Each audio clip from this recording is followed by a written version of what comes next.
Bonjour Claire Mouchotte. Bonjour. Vous êtes analyste ESG chez Sycomore Asset Management. Alors, dans le cadre du think tank 2030 Investir Demain, créé par les médias l'AGFI et ID l'Info Durable, un groupe de travail consacré à la relocalisation juste a été lancé en partenariat avec Sycomore Asset Management. Alors, le deuxième atelier de ce groupe de travail était consacré plus précisément à la gestion du capital humain par les entreprises. Vous-même, dans le cadre de vos démarches de dialogue actionnarial, quels sont vos points d'attention sur cette question de la gestion du capital humain par les entreprises? Alors, Sycomore AM a une démarche d'investisseur responsable. L'entreprise a pour mission d'humaniser l'investissement. Donc la prise en compte du capital humain, c'est finalement pas quelque chose de récent, puisqu'on a développé il y a maintenant 10 ans une méthodologie d'analyse sur ce sujet qui s'appelle Happy at Work. Elle nous permet d'évaluer de manière holistique, quantitative et qualitative la gestion du capital humain par les entreprises. Dans ce contexte, notre objectif, c'est d'analyser si les pratiques des entreprises, elles sont au service du développement et du bien-être des individus. Et ce, via plusieurs prismes. Le sens avec la culture d'entreprise, l'autonomie donnée aux salariés, tout ce qui va concerner le développement de carrière, les compétences, la formation, la promotion et la mobilité interne, les relations avec le cadre de travail, l'équilibre de vie, et enfin l'équité sous deux prismes, la diversité et la rémunération. Et plus précisément, à quels enjeux êtes-vous attentif à l'occasion d'une relocalisation ou de la localisation d'une nouvelle activité sur un territoire?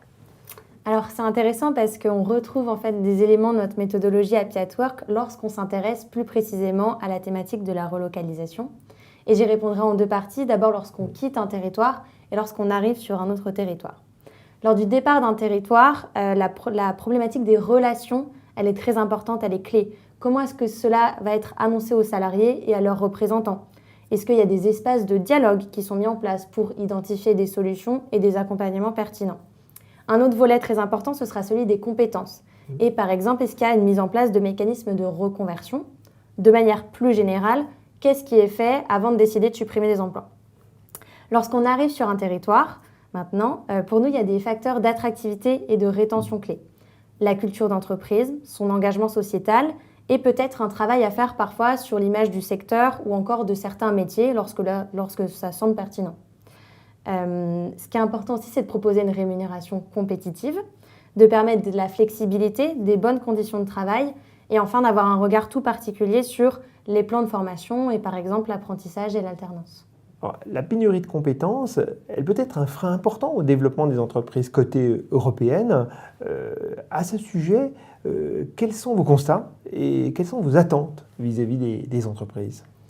Alors effectivement, les compétences, elles sont clés pour le développement des entreprises. Si on regarde le rapport Draghi, un rapport sur la compétitivité, on parle des compétences.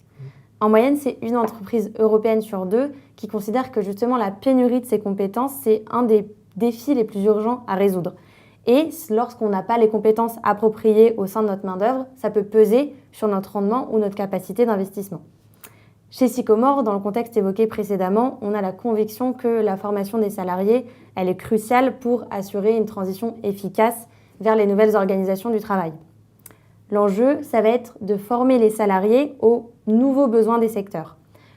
Un exemple partagé lors de notre atelier concernant l'industrie et l'intégration de nouvelles technologies. On va avoir besoin de nouvelles compétences comme la digitalisation, la maintenance des équipements automatisés ou encore la gestion des flux numériques. Il y a aussi des secteurs qui vont avoir besoin de nouvelles compétences liées par exemple à la transition écologique et énergétique pour transformer leur modèle économique. C'est le cas pour le passage du thermique à l'électrique dans l'industrie automobile et c'est aussi quelque chose qu'on a pu discuter dans le cadre du think tank. Et justement, qu'est-ce que vous attendez? Qu'attendez-vous dans ce domaine des entreprises? Alors, si on nous attend, je mettrai en avant deux éléments. Le premier, c'est que les entreprises réalisent des cartographies des compétences. Pourquoi? Ça permet d'identifier en fait les écarts entre les qualifications actuelles des salariés et les besoins de l'entreprise pour son développement à court, moyen ou long terme. Cette cartographie, elle peut se faire à la fois au sein de l'organisation, mais aussi sur les territoires dans lesquels l'entreprise va s'implanter. Et donc, ça permet de développer des plans de formation, de rétention, de recrutement qui sont plus appropriés, de préparer une reconversion adaptée ou encore de limiter des besoins en mobilité. Le deuxième aspect, il est pour nous important d'avoir une approche localisée et concertée. il faut faire des partenariats, collaborer avec le tissu économique et social local, travailler finalement en réseau pour que tout le bassin d'emploi bénéficie des investissements réalisés. Vos processus d'analyse nécessitent d'avoir accès à des informations pertinentes. Alors justement, sur ces questions, sur ces enjeux, à quelles informations, à quels indicateurs souhaitez-vous avoir accès auprès des entreprises ? Alors pour faire le lien avec la question précédente sur la partie formation et développement de compétences, pour nous il y a quelques indicateurs clés, le pourcentage d'employés formés ou encore le nombre d'heures moyennes de formation par employé par an.